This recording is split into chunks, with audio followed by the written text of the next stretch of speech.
आज से कई सौ साल पहले जब पेन या पेंसिल का आविष्कार नहीं हुआ था, उस दौर में पंख और स्याही की मदद से लोग लिखा करते थे। लेकिन उसमें कई बार ऐसा होता था कि स्याही पेपर के ऊपर ही गिर जाती थी और सारा का सारा कागज ही बर्बाद हो जाता था। अब इसके बाद लोगों ने चारकोल का इस्तेमाल करना शुरू कर दिया, लेकिन उसमें यह समस्या आई कि चारकोल हाथों को ही गंदा कर देता था। अब इसके बाद 1790 में फ्रांस के वैज्ञानिक निकोलस जैक्स कोंटे ने पेंसिल का आविष्कार किया, जिसने चारकोल को लकड़ी से कवर कर दिया, जिसे आज हम पेंसिल कहते हैं। पूरी दुनिया में हर रोज 2 करोड़ पेंसिलें बेची जाती है। अब दोस्तों, कई बच्चे तो पेंसिल से लिखते कम है और चबाते ज्यादा है। लेकिन दोस्तों, ऐसे में आपके मन में क्या कभी यह सवाल आया है कि आखिर पेंसिल की लीड को पेंसिल में डाला कैसे जाता है और कैसे पेंसिल फैक्ट्री में बनाई जाती होगी?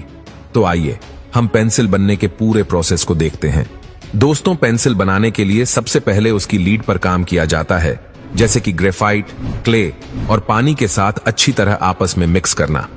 इसके बाद प्रेसिंग मशीन इस मिक्सचर से लीड को आकार देकर बाहर निकाल देती है।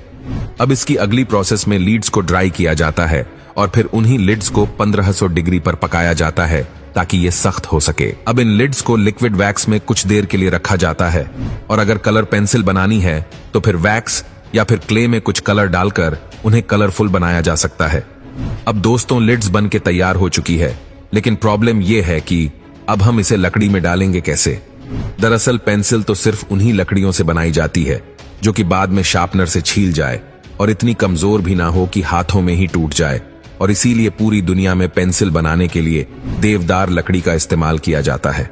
अब सबसे पहले लकड़ियों को बड़ी बड़ी शीट्स में काटा जाता है और मशीन से कुछ इस तरह से इनके ऊपर सांचे बना दिए जाते हैं ताकि ईन के ऊपर लीड को रखा जा सके। सबसे पहले इन सांचों में अच्छे से ग्लू भरी जाती है और फिर इसमें लिड्स को डाला जाता है ताकि वो अच्छी तरह से अपनी जगह पर चिपक सके। इस तरह की एक और वुडन शीट को इसके ऊपर रखा जाता है। अब इन शीट्स को रखकर इन्हें कंप्रेसर मशीन में डाल दिया जाता है, जो कि दोनों तरफ से 900 किलो का फोर्स लगाते हैं और करीब 1 घंटे तक यह प्रोसेस चलता है। ऐसा करने से लकड़ियां एक दूसरे से चिपक जाती हैं। अब बारी आती है लकड़ियों की सीटों को पेंसिल में बदलने की। उसके लिए जो शीट्स कंप्रेसर में डाली गई थी, अब उन्हें इस मशीन में डाला जाता है, जो कि उन शीट्स को अलग अलग तरह की पेंसिल की शेप में काट देती है। और नटराजन पेंसिल में हेक्सागन शेप को यूज किया जाता है, जिसके लिए यह प्रोसेस 2 बार करना पड़ता है। अब इस काम के बाद इन पेंसिल को लेक्यूरिंग हेड नाम की मशीन में डाला जाता है और इस मशीन का काम है उन पेंसिल्स को पेंट करना। अब इसमें एक एक करके पेंसिल्स जाती है और रंगीन होकर बाहर आती है और पेंसिल्स को सुखाने से पहले उन पर स्टैंप लगाई जाती है।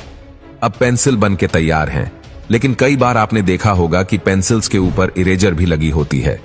अब उसे लगाने के लिए हमें इरेजर बनाना पड़ेगा और ये इरेजर कैसे बनता है उसकी हमने एक अलग से वीडियो भी बनाई है, जिसे आप देख सकते हैं हमारे इस पेज पर।